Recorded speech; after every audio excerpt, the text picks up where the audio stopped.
Get down and lick my shoes clean, you filthy animal. Bradford Sterling's voice echoes through the marble lobby of the Grand Meridian Hotel. Diana Washington kneels among scattered cleaning supplies, her uniform soaked with spilled chemicals. Sterling's spit hits her dark face. His manicured hand strikes her cheek hard, snapping her head sideways. That's all you people are worth, cleaning up after real Americans.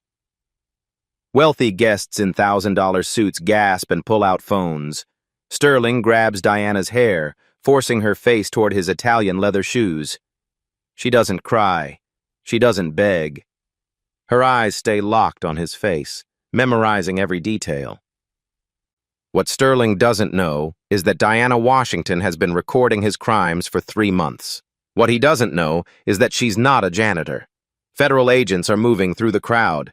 Hit subscribe because this takedown gets absolutely devastating. 6 hours earlier, Diana Washington's alarm buzzed at 5:30 in the morning. Her small, efficient apartment looked ordinary enough. Cheap furniture, faded curtains, the kind of place a hotel janitor might afford. But look closer and you'd notice things that didn't quite fit. The pull-up bar in the doorway, the martial arts equipment tucked behind the couch, the stack of financial documents marked Operation Clean Sweep, hidden beneath cleaning supply catalogs. Diana wasn't just any hotel worker. She was a 15-year CIA veteran specializing in financial crimes and money laundering operations. Diana showered quickly and pulled on her hotel uniform. The name tag read D. Washington, Housekeeping. She clipped a tiny camera to her collar, so small it looked like a button. Her cleaning cart wasn't just for supplies. The bottom compartment held surveillance equipment that could crack encrypted drives and photograph documents in seconds. At 7:30, Diana badged into the Grand Meridian's employee entrance. The hotel screamed old money and new tech wealth. Marble floors, crystal chandeliers, guests who dropped more on breakfast than most people made in a week. It was the perfect place for someone like Bradford Sterling to hide his crimes. Security guard Teresa Johnson nodded as Diana passed. Tess had 20 years of military experience and sharp eyes. She'd noticed things about Diana that others missed. The way she carried herself, the way she observed everything. Tess suspected Diana wasn't what she seemed, but she kept her thoughts to herself. Diana had been tracking Sterling's operation for 3 months. Every Tuesday, mysterious briefcases moved through room 1247. Sterling used the hotel's business center for what he called consulting meetings. Diana knew better. She'd photographed enough documents to understand the real business. Money laundering, crypto transfers, shell companies in 8 different countries. The hotel manager, James Rivera, was getting nervous. He'd been fielding strange calls about federal auditors asking questions. Rivera suspected something big was coming, but he didn't know what. He just knew that Sterling paid the hotel enough money to buy silence. Other staff members whispered about Diana, too. "She's too smart for cleaning," said Maria, the housekeeper. "She asks weird questions about the business center," mentioned David, the bartender. "Something's different about her," agreed Angela, the concierge. Diana had learned Sterling's patterns. He arrived every Tuesday at noon with Viktor Kozlov, a Russian crypto trader with connections to offshore banks. They'd spend 2 hours in the business center, moving millions through encrypted channels. Sterling thought he was invisible. He treated hotel staff like furniture, never imagining they might be watching. Today was different, though. Today was the big transfer. $50 million in stolen government tech contracts would disappear forever into untraceable accounts. Diana's months of patient surveillance had led to this moment. She'd gathered enough evidence to destroy Sterling's entire network, but she needed one final piece. Proof of the terrorist funding connection. Sterling owned a penthouse suite and had invested heavily in the hotel's management company. That gave him special access and the arrogance to conduct illegal business right under everyone's noses. He believed money made him untouchable. He believed his wealth put him above the law. Diana finished preparing her cleaning cart and headed toward the business center. Hidden in the supply compartments were devices that could photograph documents, clone hard drives, and intercept wireless communications. Every conversation would be recorded. Every transaction would be traced. Sterling's fatal flaw was his assumption that service workers were invisible and stupid. He'd never suspect that the quiet black woman mopping floors around his meetings was actually a federal agent building an airtight case against him. As Diana pushed her cart toward Sterling's usual meeting room, she had no idea that today would be the day everything changed. Today would be the day Sterling's mask finally slipped completely off.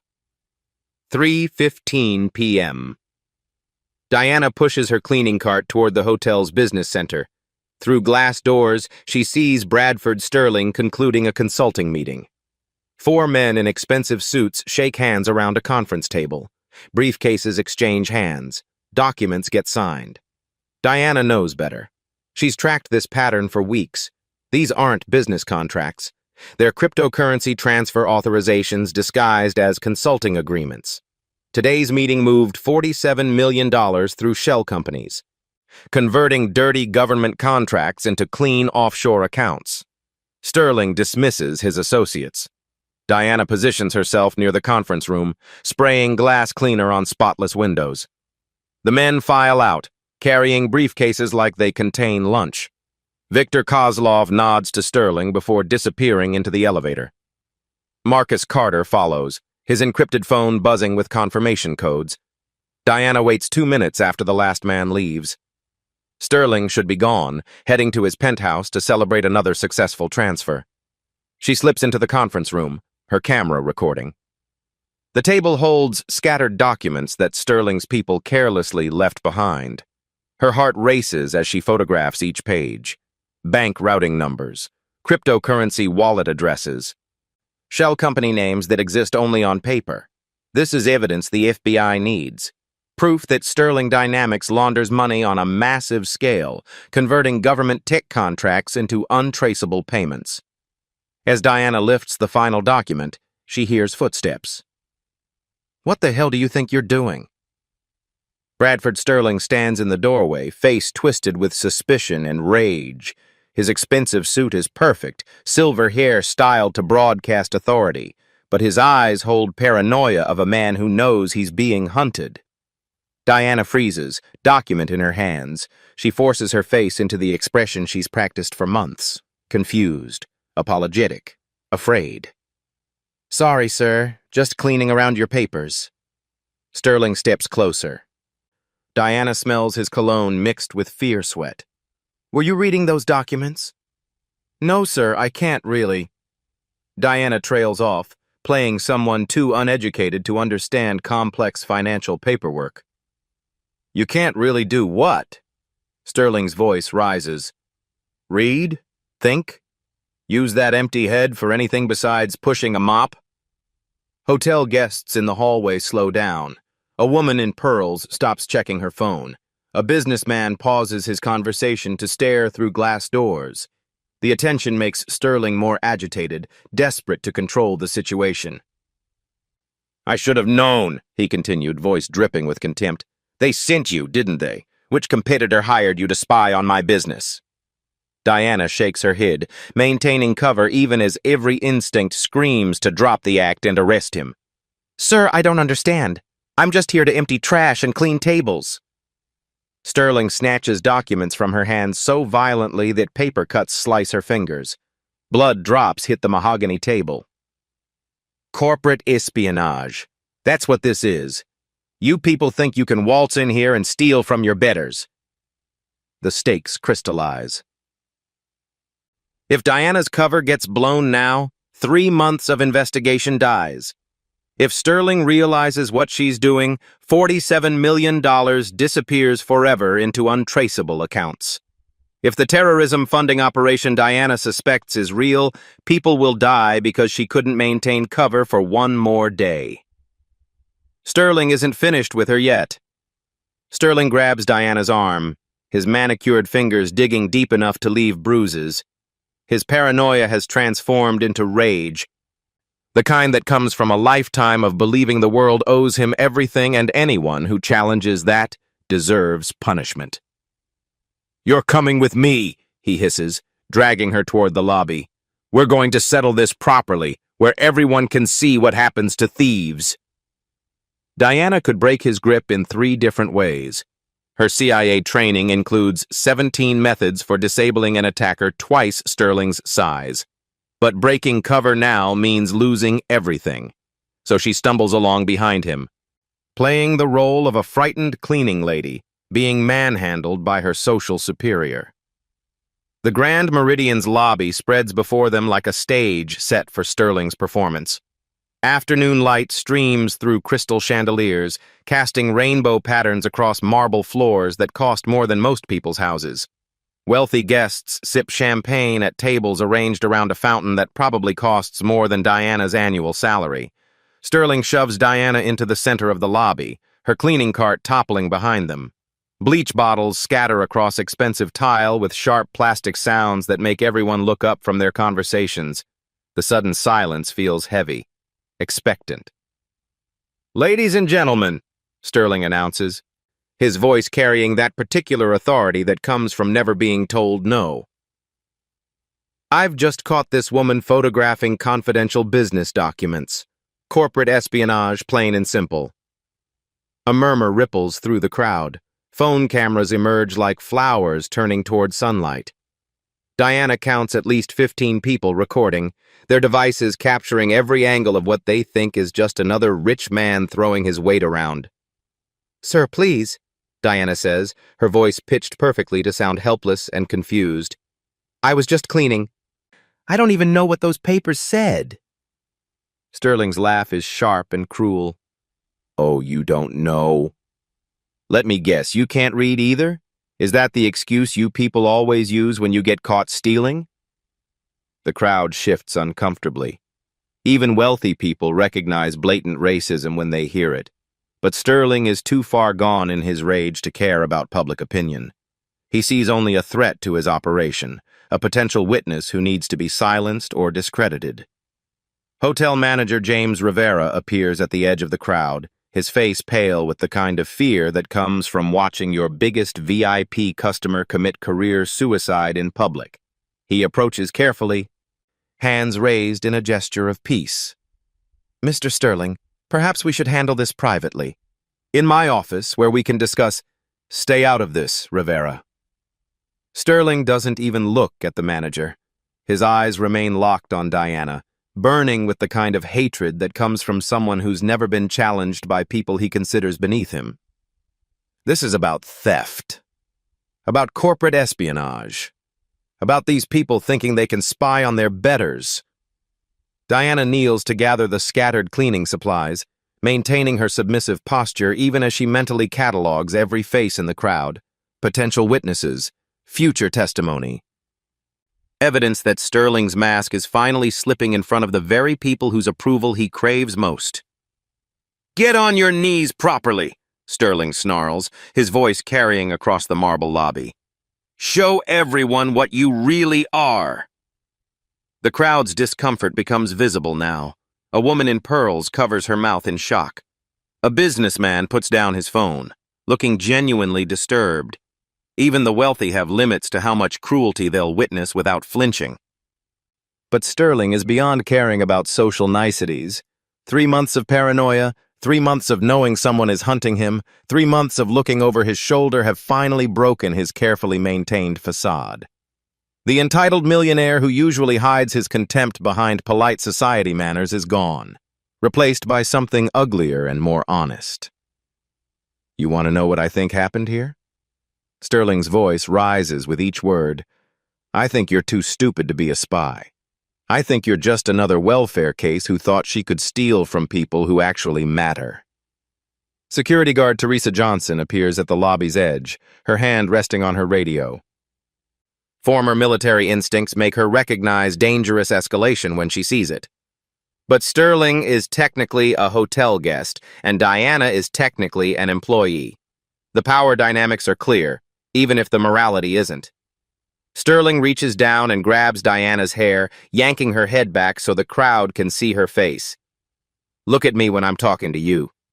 When your betters are speaking, you pay attention. Diana's training screams at her to respond. Her muscle memory wants to grab his wrist, twist, and put him on the ground in less than 2 seconds.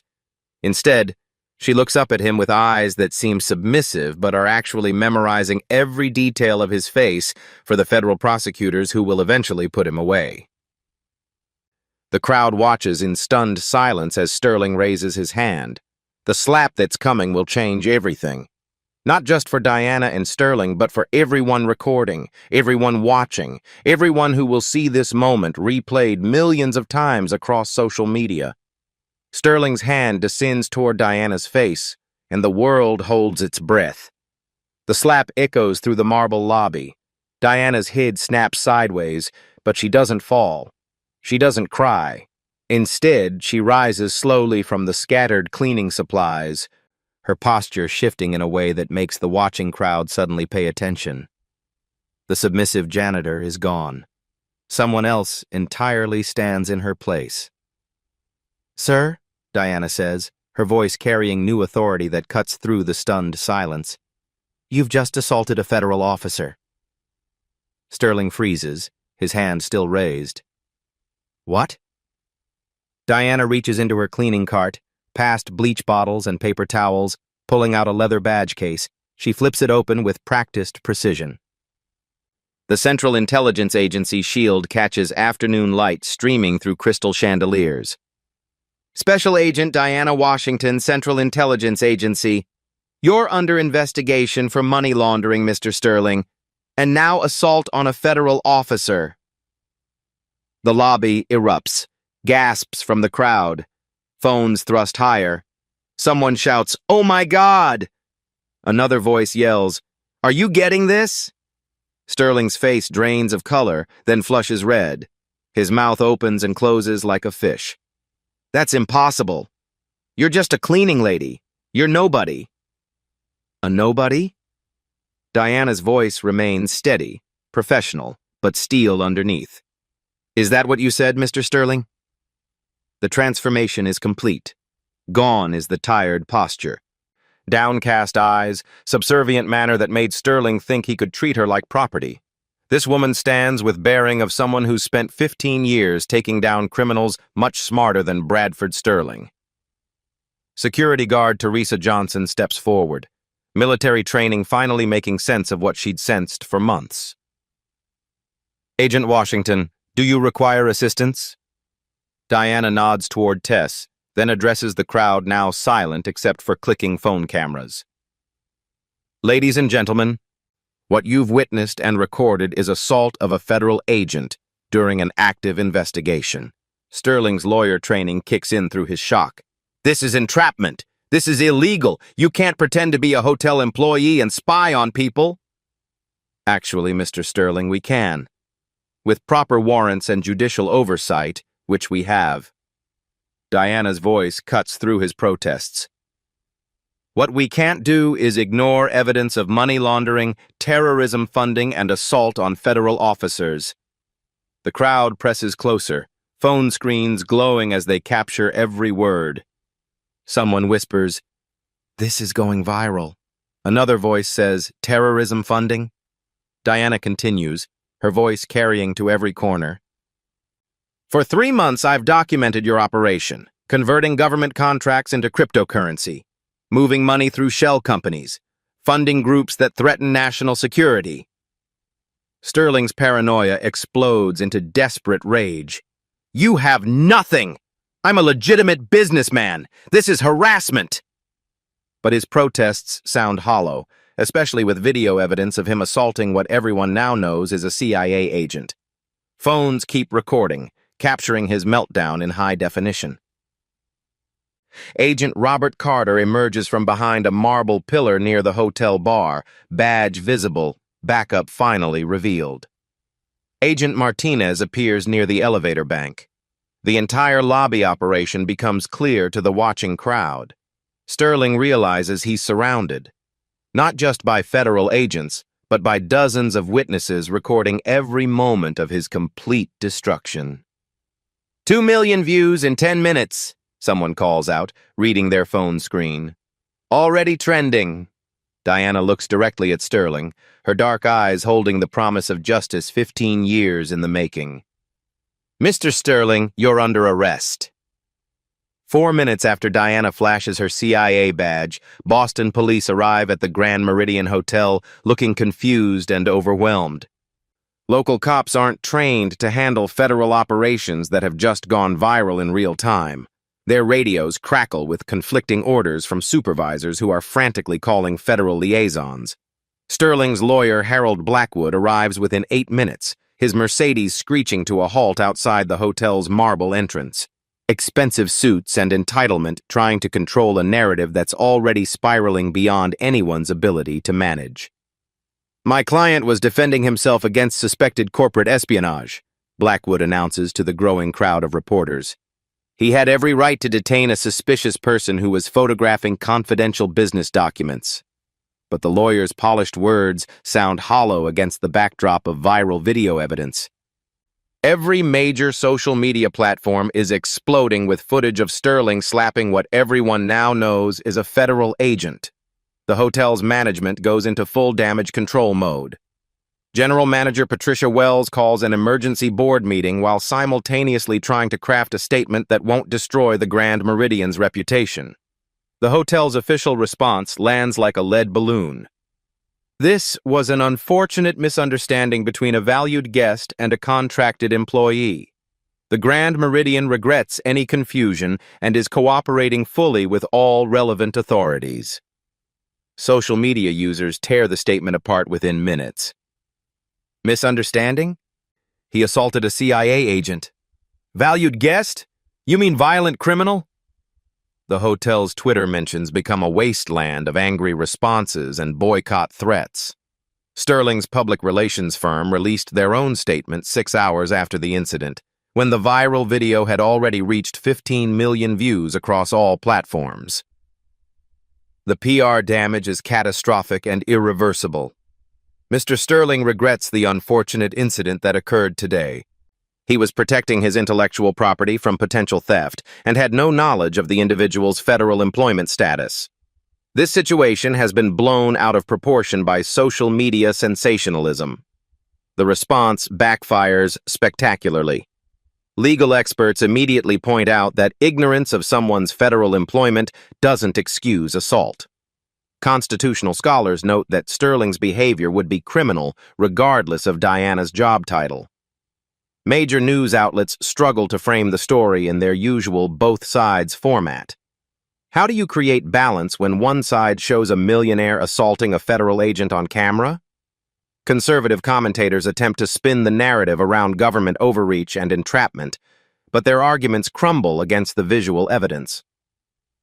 CNN runs the story as Tech Millionaire Assaults Undercover CIA Agent. Fox News tries questions raised about federal surveillance tactics but switches to Millionaire Arrested After Hotel Assault when their own viewers flood social media with criticism. The viral explosion happens faster than anyone predicted. Janitor CIA reaches 25 million impressions in the first 6 hours. Millionaire assault trends worldwide. Underestimate.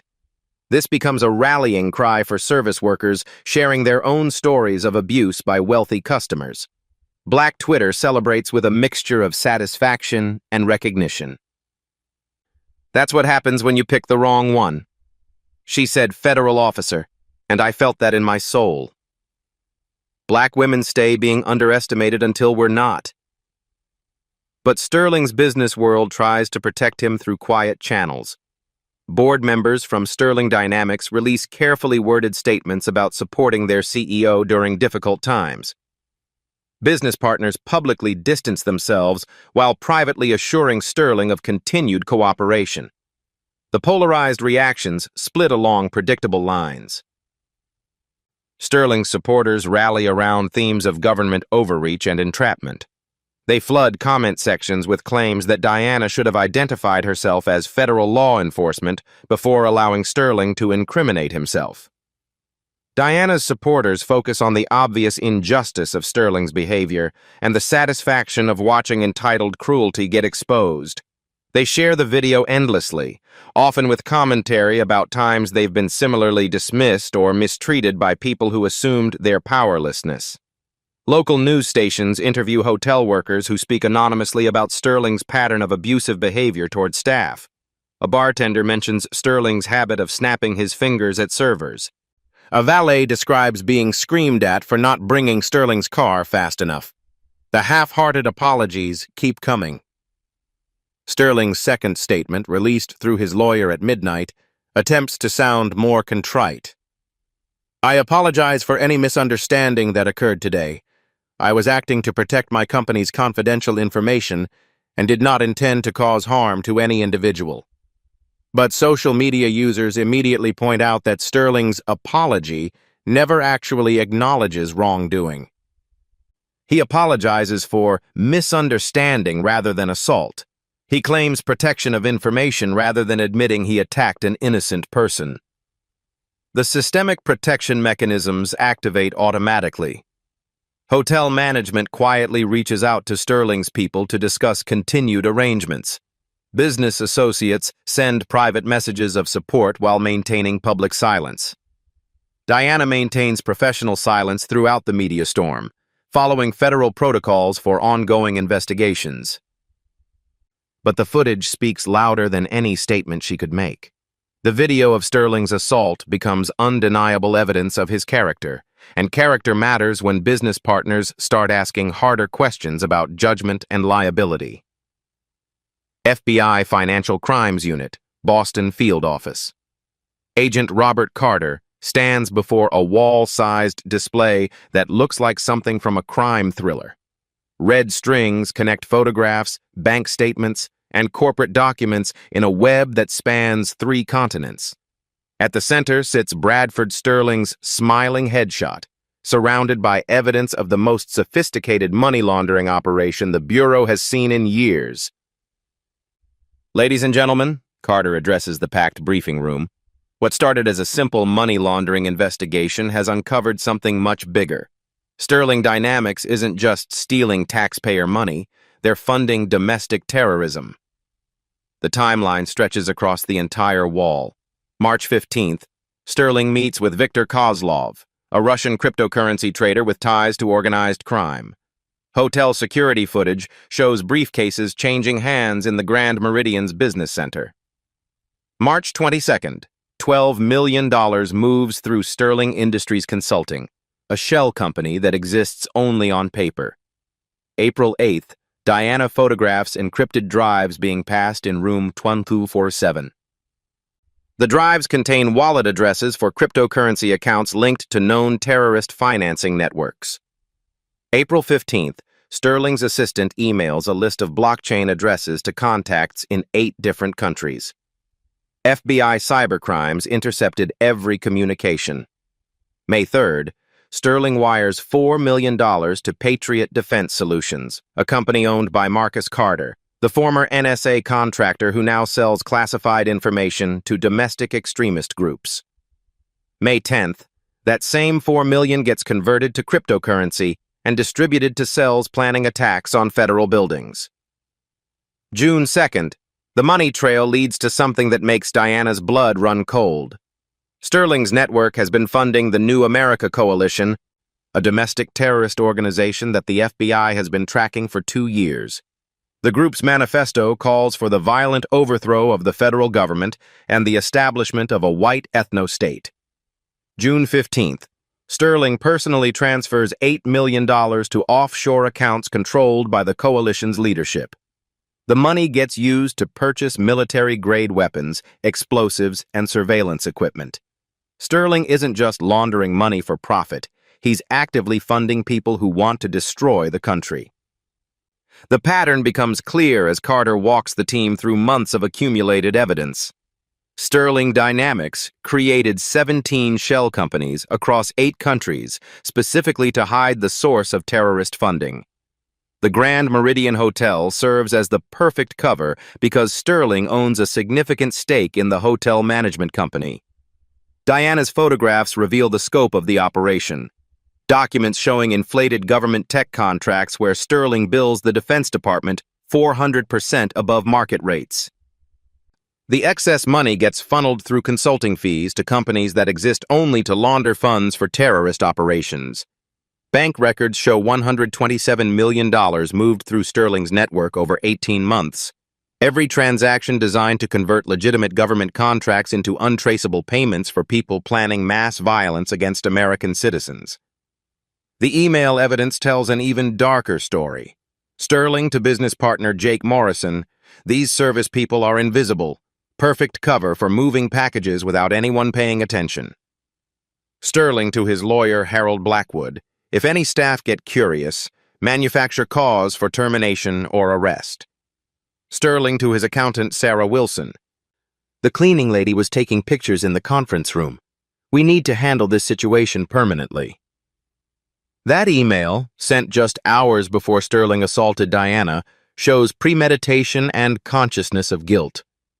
But the investigation reveals Sterling wasn't operating alone. The conspiracy reaches into corporate boardrooms, government contracting offices, and law enforcement agencies.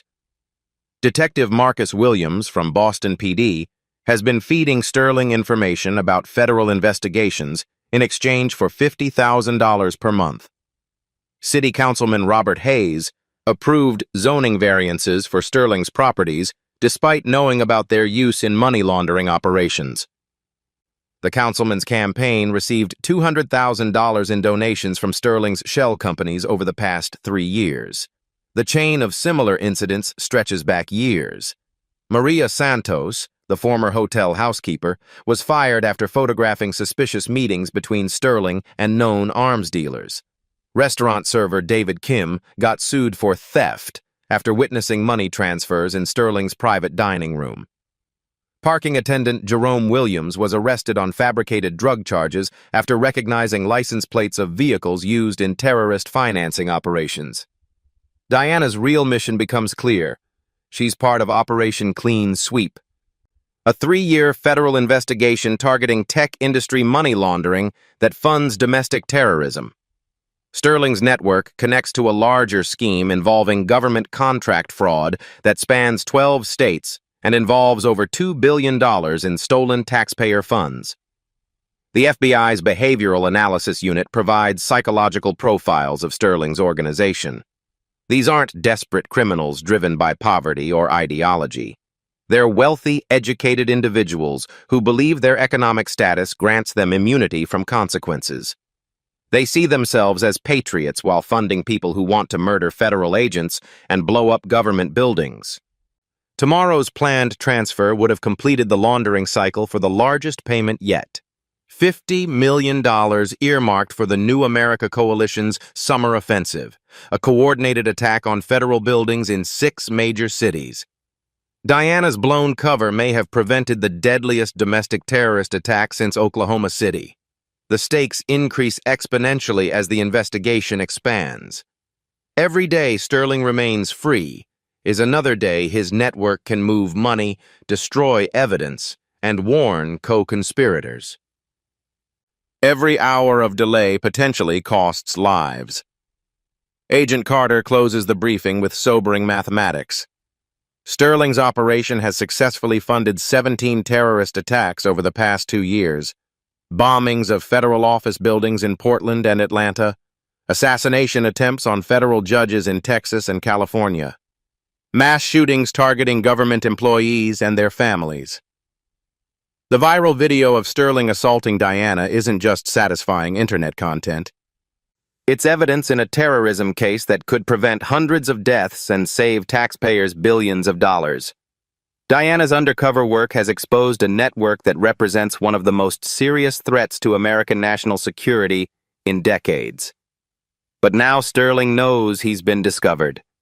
And desperate terrorists with unlimited funding are the most dangerous criminals of all. 11:47 p.m. Diana Washington sits in her car outside her apartment building, staring at destruction. All 4 tires slashed, windows covered with dried eggs. threatening messages spray-painted in red letters. CIA bitch, go home. Know your place. Traitors die. The backlash escalated faster than predicted. Within 6 hours, someone leaked Diana's personal information online. Her home address, her daughter's college, her parents' retirement community. The doxing spread across white supremacist forums faster than law enforcement could track. Diana's phone buzzes constantly with death threats from anonymous numbers, voice messages filled with racial slurs, text messages describing torture plans, photos of her apartment building taken from different angles showing multiple people watching. Professional pressure comes from inside the government.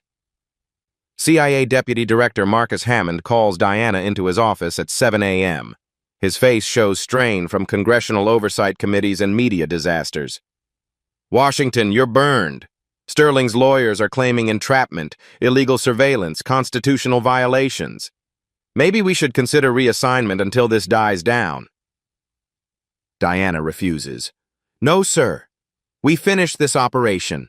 Sterling's network funds domestic terrorism. If we stop, people die. Agent Carter supports her decision but looks worried. Diana, they've threatened your family. This isn't just about you. These people have unlimited resources and no boundaries. The threats become personal. Diana's daughter Ashley calls from her college dormitory at Boston University, voice shaking. Mom, they're posting lies about you everywhere. They're saying you're a traitor, that you hate America. My sorority sisters are asking questions. Someone put flyers under dorm doors with your picture and our address. Campus security says they can't protect me. Diana's heart breaks listening to her 20-year-old daughter trying to understand why her mother's job puts their family in danger. Ashley worked her whole life to get into college, and now she might drop out because of death threats. Sterling's counterattack comes through private investigators and social media manipulation. Harold Blackwood hires former intelligence operatives to dig into Diana's background, looking for anything to discredit her testimony. They spread rumors about her mental health, family finances, and past relationships. Conservative social media influencers amplify the character assassination campaign. They post edited videos making Diana look aggressive and unstable. They share conspiracy theories about the federal government targeting innocent businessmen. They turn Sterling into a victim while painting Diana as a corrupt agent. The internal betrayal cuts deepest. Someone inside the hotel warned Sterling about ongoing surveillance. Security guard Marcus Johnson, who Diana thought trustworthy, reveals her room number to Sterling's private security team. The betrayal shows how Sterling's money corrupts people. Diana discovers the leak extent when she finds photographs of her daughter's college campus under her windshield wipers. The message is clear. Back off, or Ashley becomes a target. At 2 a.m., Diana sits in her car in an empty parking garage watching her apartment building. She questions whether maintaining cover was worth this price. 3 months of investigation might be destroyed by Sterling's lawyers and media manipulation. The breaking point comes when Diana finds Ashley's college ID card taped to her car door with a bullet hole through her daughter's photograph. The note contains Ashley's class schedule, dormitory room number, and a simple message, stop or she stops breathing. Diana calls her daughter immediately. Ashley is safe, locked in her dorm with campus security outside. But the terror in her voice makes Diana question everything. Mom, I'm scared. They know where I sleep, eat, and go to class. Maybe you should let this go. Maybe it's not worth it. But Diana remembers the evidence wall in the FBI office. $127 million funding domestic terrorism, planned attacks on federal buildings, weapons purchases for people who want to murder government employees and families. This isn't just about Sterling anymore. It's about every service worker dismissed and underestimated. It's about every black woman whose intelligence gets ignored. It's about stopping people who believe money grants immunity to hurt anyone. Diana Washington has spent 15 years fighting criminals who think they're untouchable. She's not stopping now. 7 a.m. the next morning, Diana's phone rings with an unexpected call. Teresa Tess Johnson, the hotel security guard who first recognized Diana's military bearing, has something to show her. They meet in a 24-hour diner 3 blocks from the Grand Meridian, away from Sterling's surveillance network. "Agent Washington," Tess says, sliding a tablet across the Formica table. "I've been recording Sterling's behavior since January. I couldn't prove anything before, but now that you've exposed him, I think this evidence might help." The tablet contains hours of footage that Tess secretly captured using personal recording equipment. Sterling screamed at housekeeping staff for moving his briefcase 2 inches. Sterling threatened a bartender with termination for serving his drink with the wrong garnish. Sterling physically pushed a valet who brought his car 30 seconds late. But the most damning footage shows Sterling's meetings with people Diana recognizes from FBI watch lists. Victor Kozlov handing Sterling encrypted drives in the hotel's private dining room. Marcus Carter receiving briefcases full of cash in exchange for classified NSA documents. Unknown men with military bearing discussing weapons purchases and target selection. "I started recording after he got Maria Santos fired," Tess explains. "Something about his behavior felt wrong. The former military recognizes dangerous people, and Sterling always felt like a threat waiting to happen." Maria Santos, the former housekeeper Sterling had terminated for asking too many questions, emerges from the diner's back booth. Her hands shake as she places a manila envelope on the table between Diana and Tess. "I kept copies," Maria says quietly. "Before they fired me, I photographed everything I could. Sterling's documents, his visitor logs, the packages that came through the hotel business center. The photographs reveal the scope of Sterling's operation in ways that 3 months of official surveillance missed. Images of cryptocurrency wallet addresses written on hotel stationery. Pictures of Sterling's handwritten notes detailing payment schedules to domestic terrorist cells. Copies of shipping manifests showing weapons deliveries to addresses controlled by the New America Coalition. Diana's phone buzzes with a text from Agent Carter. "Check the news. You're going to want to see this." CNN is running a breaking story about Sterling Dynamics government contracts. Investigative reporter Angela Hayes has spent 2 weeks analyzing public records and discovered that Sterling's company billed the Defense Department 400% above market rates for basic tech services. The overcharges total over $200 million across 5 years, but the story goes deeper. Hayes interviewed former Sterling Dynamics employees who described a culture of deliberate fraud. Software engineers are forced to inflate project timelines to justify massive billing increases. Accountants ordered to create fake subcontractor invoices for non-existent work. Project managers threatened termination if they reported the fraudulent billing to federal oversight agencies. The viral video of Sterling assaulting Diana has given other victims courage to come forward. Hotel workers from properties across Boston share similar stories of Sterling's abusive behavior. A bartender at the Four Seasons describes Sterling throwing a glass at his head for serving the wrong wine. A parking attendant at the Ritz-Carlton shows scars from where Sterling grabbed and twisted his arm for not retrieving his car fast enough. Social media amplifies these stories under the hashtag #SterlingAbuse. The collective testimony creates a pattern that even Sterling's expensive lawyers can't dismiss. This isn't an isolated incident of a stressed businessman losing his temper. This is systematic abuse of power spanning years and involving dozens of victims. Diana's handler reveals that the CIA has been tracking Sterling's network for 3 years as part of Operation Clean Sweep, a joint federal task force targeting tech industry money laundering that funds domestic terrorism. Diana's viral moment has provided the public support necessary to move forward with prosecution that might otherwise have been buried in classified proceedings. The digital evidence keeps growing.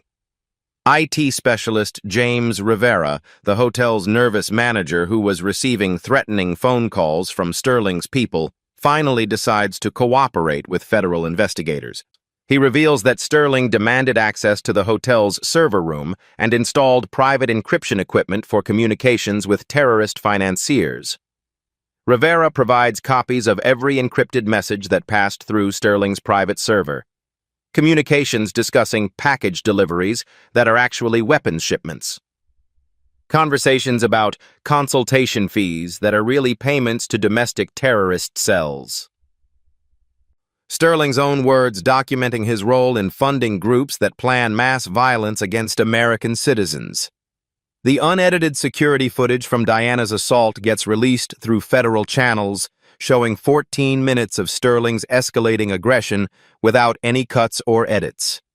The footage captures Sterling's racist language, his physical violence, and his complete loss of control in ways that even expensive public relations firms can't spin. Diana's CIA handler, Agent Carter, reveals the full scope of their investigation. Washington. Sterling's operation isn't just money laundering. He's been converting legitimate government contracts into cryptocurrency payments for the New America Coalition's summer offensive. Coordinated attacks on federal buildings in 6 major cities. We estimate his funding would have enabled the deadliest domestic terrorist attack since Oklahoma City. The raw financial data tells the complete story. 847 suspicious transactions totaling $127 million. 23 shell companies in 8 countries designed specifically to hide terrorist funding. 156 encrypted communications discussing weapons purchases and target selection. 67 instances of Sterling threatening or firing service workers who witnessed his criminal activities. Local civil rights organizations rally behind Diana, providing legal support and public relations assistance. The NAACP Legal Defense Fund offers to represent Diana in any civil litigation. Black professional networks across the country fundraise for her security and legal expenses, raising over $3 million in 48 hours, despite Diana never requesting financial support. The answer to the opening question becomes clear. Diana wasn't just investigating money laundering. She was preventing domestic terrorism on a scale that would have changed American history. Her willingness to maintain cover while being humiliated and assaulted may have saved hundreds of lives and preserved the stability of federal government operations. 48 hours after Diana's identity was revealed, the social media explosion reached unprecedented levels. #Janitor CIA hits 50 million views across all platforms. #Millionaire assault trends worldwide in 12 languages. #Underestimate. This becomes a rallying cry for working people dismissed and abused by wealthy customers. The hashtag evolution tells the story of a movement growing in real time. Sterling. Crimes reaches 23 million views as people share evidence of fraudulent government contracts. Service worker.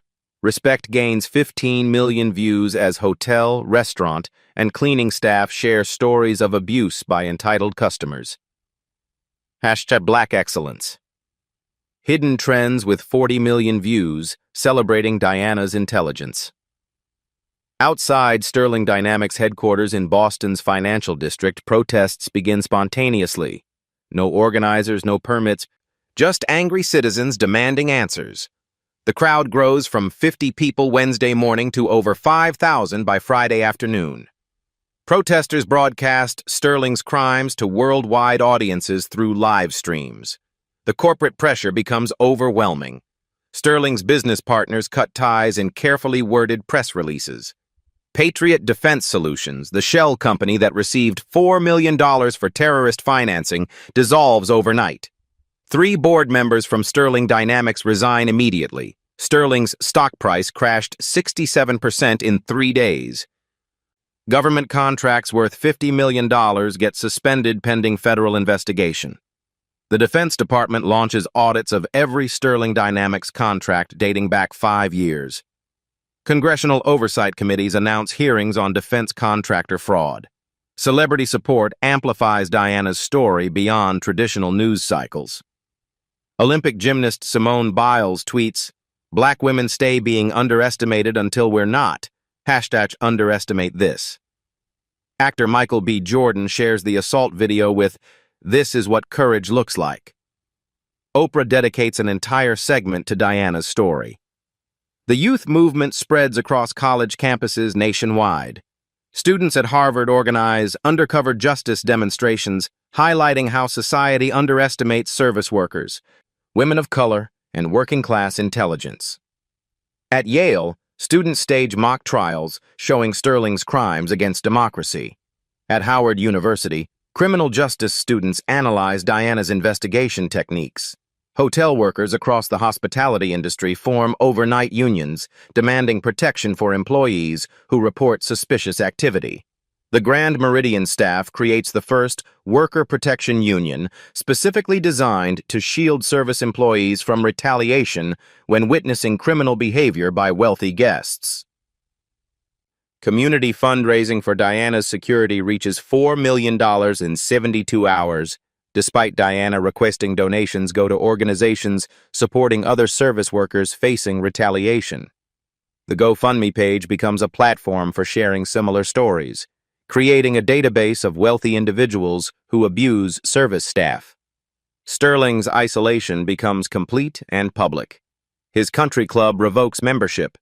His private gym cancels his contract. The exclusive restaurant where he held business meetings bans him permanently. Former friends delete his contact information. The economic impact spreads beyond Sterling's immediate network. Hotels review policies for handling suspicious guest behavior. Restaurants train staff to recognize and report money laundering activities. The hospitality industry realizes service workers often have the best access to criminal behavior by wealthy customers. International media picks up the story as an example of American justice working correctly. BBC runs Undercover Agent Exposes Millionaire's Terror Network. Deutsche Welle frames it as Service Worker Reveals Corporate Criminal Conspiracy. The story becomes a symbol of how democracy protects citizens when law enforcement operates effectively. Sterling's desperate attempts to control the narrative fail spectacularly. His third public statement, claiming he's the victim of government persecution, gets ratioed on Twitter within minutes. Public relations firms refuse to represent someone associated with domestic terrorism funding. The movement moves beyond social media into concrete political action. Congressional representatives from both parties demand investigations into defense contractor fraud. State attorneys general announce investigations into Sterling's business practices within their jurisdictions. Diana's courage inspires a nationwide conversation about hidden excellence in marginalized communities and the importance of never underestimating anyone based on job title or appearance. The viral moment has become a catalyst for systemic change in how society values and protects service workers, who often witness the most dangerous criminal activities. Federal Courthouse, Boston. 10 a.m. Friday morning. Marble steps packed with reporters, protesters, and federal agents as the most anticipated press conference in recent memory begins. Diana Washington stands beside FBI Director Sarah Martinez and CIA Deputy Director Marcus Hammond, wearing an elegant navy suit that contrasts sharply with the janitor uniform the world saw 1 week ago. The visual transformation is stunning and deliberate. Diana's CIA pin catches morning sunlight. Her posture radiates the confidence of someone who spent 15 years taking down dangerous criminals. The woman forced to lick shoes and called nobody now commands national attention. Ladies and gentlemen, FBI Director Martinez begins. Today we announce the largest domestic terrorism funding bust in American history. For 3 months, Special Agent Diana Washington infiltrated a network that funneled $127 million in stolen taxpayer money to groups planning mass violence against American citizens. Diana steps to the microphone with the calm authority of someone waiting for this moment since Sterling grabbed her hair in the hotel lobby. For 3 months, I emptied trash cans and mopped floors while watching Sterling Dynamics convert legitimate government contracts into cryptocurrency payments for domestic terrorist organizations. Today, we're returning that stolen money to the American people and preventing what would have been the deadliest attack on federal facilities since Oklahoma City. A large screen behind Diana displays evidence that will destroy Sterling's life. Real-time footage of federal agents freezing Sterling's offshore accounts. Bank records showing millions flowing to the New America Coalition. Encrypted communications between Sterling and terrorist cell leaders discussing weapons purchases and target selection. The climactic moment comes when Sterling arrives at the courthouse in an expensive legal convoy. His lawyers look confident until they see the crowd gathered on courthouse steps. Sterling steps out wearing a $1,000 suit, silver hair perfectly styled, still believing money and connections can save him. The crowd recognizes him immediately, phones thrust into air, voices shouting, "That's him!" and "Terrorist!" Sterling's face shows confusion, then anger, then fear as he realizes the magnitude of what's happening. Sterling pushes through reporters, his entitled rage overriding his lawyer's advice to stay silent. "This is all lies!" he shouts, pointing directly at Diana. "She's nothing! A lying janitor! This is all fake!" His outburst, caught on live television by 15 news cameras, becomes an instant viral moment. The contrast between Diana's composed dignity and Sterling's unhinged desperation couldn't be starker. A millionaire losing complete control while a federal agent maintains perfect professionalism. Diana responds with a single devastating sentence that will be replayed millions of times. "Mr. Sterling, I'm the nobody who just saved American lives by stopping your terrorist funding operation." The crowd erupts in cheers. The moment crystallizes everything about power, respect, and justice driving this story. Sterling called Diana nobody, but she's standing with federal directors while he's about to be led away in handcuffs. The game-changing evidence drop continues as Diana presents final pieces of Sterling's criminal puzzle. Audio recordings of Sterling personally authorizing payments to terrorist cells. Video footage of weapons deliveries to addresses controlled by the New America Coalition. Financial records showing Sterling knew exactly where his money was going. "Mr. Sterling didn't just launder money," Diana continues, her voice carrying across the courthouse plaza. "He actively funded people planning to bomb federal buildings, assassinate government officials, and murder American citizens. His network enabled 17 terrorist attacks over the past 2 years. Sterling's lawyers attempt damage control, but their client destroys their efforts with another public meltdown. "You can't prove anything. I'm a legitimate businessman. This is persecution." His desperate protests sound hollow against overwhelming evidence. The arrest happens in front of 50 million live stream viewers. Federal agents approach Sterling with handcuffs as his lawyers finally succeed in getting him to stop talking. The entitled millionaire who thought wealth granted immunity walks toward a federal courthouse where he'll face terrorism charges. Diana watches Sterling's perp walk with satisfaction 15 years of federal service has earned. The man who spit in her face, grabbed her hair and called her nobody, now faces life in prison for funding domestic terrorism. The press conference concludes with Diana announcing that Sterling's arrest has already prevented the planned summer offensive against federal buildings in 6 major cities. Hundreds of lives saved because a CIA agent was willing to maintain cover while being humiliated by someone who thought service workers were invisible. As Sterling disappears into the courthouse, Diana addresses cameras one final time. "To everyone who's ever been underestimated because of your job, your race, or your background, your intelligence and dignity matter. Never let anyone convince you otherwise." The crowd's applause echoes off courthouse marble as justice finally arrives. 6 months later, the federal courthouse delivers justice Diana Washington fought for. Bradford Sterling receives 24 years in federal prison for money laundering, terrorism funding, tax evasion, and assault on a federal officer. $200 million in assets get forfeited, with victims' families receiving compensation.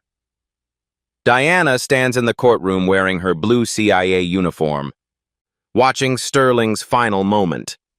The man who called her nobody and forced her to kneel now sits in shackles, his empire destroyed by the intelligence of the woman he underestimated. The CIA Director's Award for Excellence ceremony takes place 1 week later. Diana receives the agency's highest honor for preventing domestic terrorism and exposing the largest money laundering operation in recent history. Her promotion to Deputy Assistant Director makes her one of the youngest people ever to reach that level. The Grand Meridian Hotel implements sweeping changes that become industry standard. Teresa Johnson gets promoted to Head of Security. Maria Santos returns with back pay and promotion. The Sterling protocols now require hotels to report suspicious financial activity and protect employees from retaliation. Congress passes the Service Worker Protection Act, requiring businesses to establish clear channels for reporting criminal activity without fear of termination. The legislation strengthens rights for hotel, restaurant, and cleaning staff nationwide. Diana's daughter Ashley writes her college essay about her mother's courage. The Janitor Who Changed America wins the university's writing competition and earns Ashley acceptance to Harvard Law School. The ripple effects continue spreading. Dozens of similar cases emerge as service workers report suspicious behavior by wealthy guests. Diana's example inspires a nationwide movement where previously invisible workers become law enforcement allies. But Diana's story isn't finished. In her elegant office at CIA headquarters, she reviews a new case file. Photos show a tech CEO meeting with foreign operatives at a luxury resort in Miami Beach. Intelligence suggests arms trafficking through hotel business centers. Diana smiles. Reaching into her desk drawer, she pulls out a housekeeper's uniform, freshly cleaned and ready for another undercover operation. "Agent Martinez," she calls to her partner, "pack your cleaning supplies. We're going to Miami, and someone needs to learn that underestimating the help is the biggest mistake you can make." The after-credit scene shows Diana walking through Miami Beach International Airport, pulling a cleaning cart, ready to take down another criminal who thinks service workers are invisible. Hit subscribe because Agent Washington's next case involves a billionaire trafficking arms through a luxury resort.